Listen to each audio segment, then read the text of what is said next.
couple years ago, I was with my family, and we were spending some time in this cabin in the woods on the edge of this remote lake. And I mean, we were deep in the middle of nowhere. And one morning, my son Trace and I, we woke up and set out to take a walk around the lake. It was one of those mornings, like not a cloud in the sky, and the birds are singing, and my son Trace, he's about a little over a year old at the time. And so he's making all these little chirps and squawks that one-year-old boys make, and I had him in one of those hiking backpacks where he rode back here, so as I walk along, I can hear him making all his noises. And so we head out through the woods to walk around the lake. And it's just one of those, you ever have those moments, like, if you could just freeze them?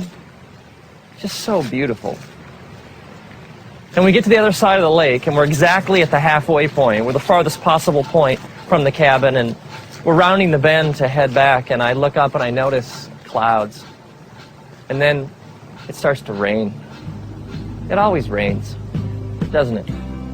It's interesting, because the scriptures say all sorts of things about rain and storms. When Jesus is teaching about what it means to live like the fullness of life in his kingdom, when Jesus speaks of it, he speaks of two different people.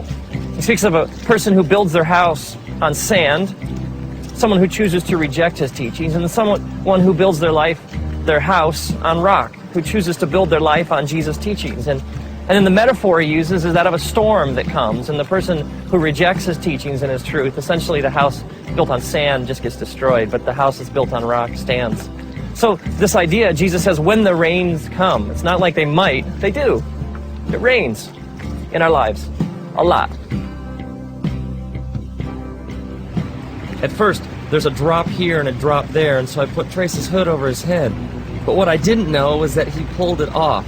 And so gradually the drops, they get bigger and bigger, and they fall faster and faster.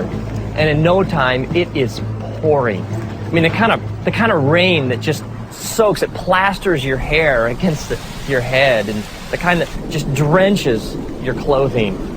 And at first, Trace, the thunder and the lightning, he's okay, but as it picks up and it gets louder and louder, and the wind becomes more intense, and the trees start to shake, Trace becomes more and more agitated. I can feel him, like on my back, and at first he starts to whimper, and then he lets out kind of a little shout here and there, but in no time, Trace is shrieking at the top of his lungs. I mean, the wind is blowing, it's thunder and lightning, and we are just getting plastered with this heavy rain, and the trees are no longer providing any shelter. And Trace, just from like deep in his being, starts to yell and cry so loudly and with such passion and terror in his voice. It's interesting, because if you take like the word cry and you search the scriptures, you find this word comes up over and over again. Like even the book of Psalms, just the book of Psalms.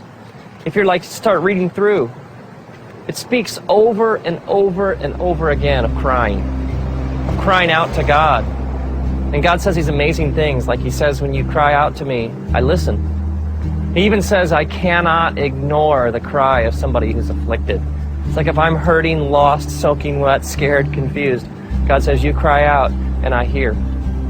God even says that when you cry, he's close to the brokenhearted. He's close to those who cry out and admit they're scared, lost, soaking wet, and confused. See, there is this false, twisted idea out there among religious people that somehow you got to have it all together to have a relationship with God.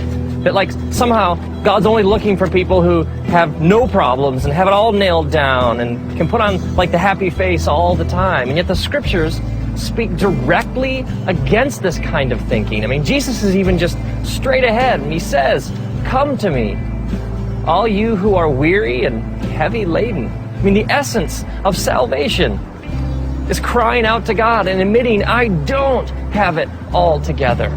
It's admitting I am lost, I am hurting, and this sinful nature that I carry around with me has really screwed things up for me. And God, if you don't show me the way home, if you don't fix things, if you don't step in, I am dying here. And this kind of thinking is all throughout the scriptures. It's over and over again. God says to us, when you come to me with all your junk, come to me with your problems, come to me all screwed up, all messed up. Let me take care of it. Jesus even sets out looking for people. He even says this. He says, I'm not looking for the healthy. I came for the sick. It's interesting if you think about the storm from Trace's perspective. For Trace, the storm is his reality. He sees nothing else. The lightning and the thunder and the trees swaying and the raindrops and the water just dripping off him. It's all he knows. He sees no reality beyond this storm. What Trace doesn't realize is that as his dad, I would do anything to get him home.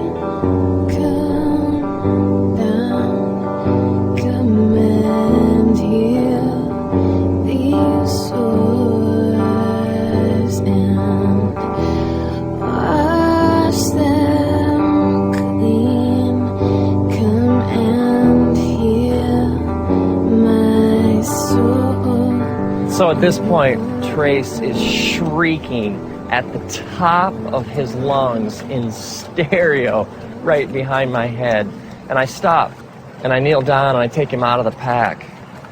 And I pull him close to my chest, and I wrap my arms around him, and I hold him so tightly up against my heart. And for the last mile of our walk, the entire time, I bend over and I whisper into his ear over and over again, I love you, buddy. We're gonna make it. Dad knows the way home. We're gonna make it. I love you, buddy. And over and over and over again, through the storm, I carry him home, clutched tightly against my chest, whispering, I love you, buddy. We're gonna make it. Now imagine if, like, years later, Trace is in therapy or something, and he drags up this repressed memory of the walk. And he comes to me and he's like, Dad, what'd you let me go through that for? I got all this junk inside me. I thought you loved me. How could you have exposed me to something that horrible, that storm? I mean, why didn't you protect me? I would be crushed. Because for me, that walk was one of my deepest, most intimate memories of my life with my son. I wouldn't trade that experience for anything. Maybe you're bitter, or you got all this anger inside because of some things you've been through, some storms in your life. And you're wondering, if he really loved me, if God really was there, he wouldn't have let me go through that. And maybe God is saying, no, man, don't you understand? I got to hold you tight, and I got to remind you over and over again, I love you, buddy. As it says in the scriptures, the book of Deuteronomy, chapter 1, God's reminding his people of how good he's been to them. He says, remember, I carried you like a father carries a son. And now, may you, when you're soaking wet, lost, hurting, and confused, may you cry out, and may the creator of the universe take you out of your pack. May he hold you tight up against his chest. May he wrap his eternal loving arms around you, and may you hear him whisper, I love you, buddy.